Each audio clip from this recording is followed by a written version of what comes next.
Здравейте, автоентусиасти!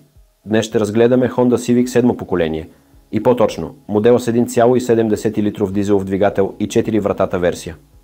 Както се вижда, да, има забележки, но това е напълно нормално за автомобил на толкова години. Сега ще ви покажа защо този Civic може да е перфектната първа кола.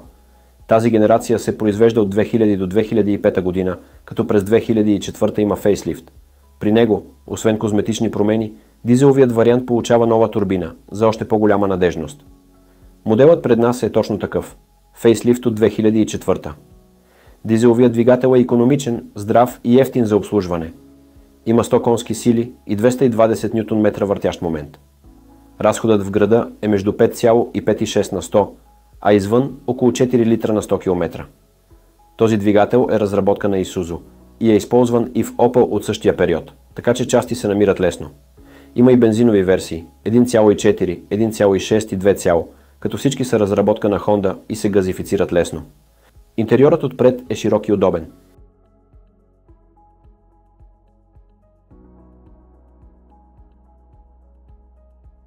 Имаме големи цифри на таблото за лесна видимост, малък дисплей за километража и бордовия компютър. Отдясно – въртки за климатроника и радиото.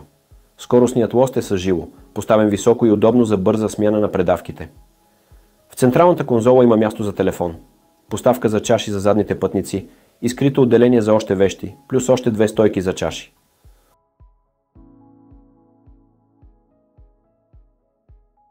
Отляво на таблото има поставка за чаша. А долу – лостове за отваряне на резервоара и капака.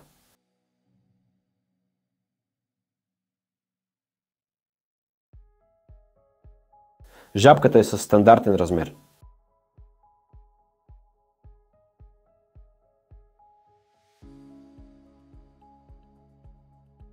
Сега да видим как е отзад.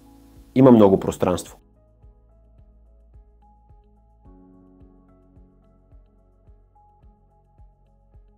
Аз съм 1,85. Предната седалка е в моята позиция. И въпреки това има място. Дори хора над 2 метра ще се съберат удобно. Няма централен тунел, което създава усещане за още по-голям простор. Страхотно решение. Багажникът има обем от 370 литра и голям отвор, което го прави удобен за товарене. 4 души могат спокойно да поберат багажа си за пътуване. Само внимавайте с екипировката. Под пода има резервна гума и допълнително пространство за инструменти. Като вземем предвид ниската цена за покупка и поддръжка, тези Civic са страхотен избор за първи автомобил. Леко ръждясват, но всички части се намират лесно и са ефтини, защото много от тях са споделени с други Honda модели, а за дизеловия, както казах, и с Opel. Ако това видео ви е било полезно, цъкнете лайк, абонирайте се, ударете камбанката и не пропускайте следващото ревю. Надявам се да ви е помогнало да се замислите. Може би това е вашата първа кола.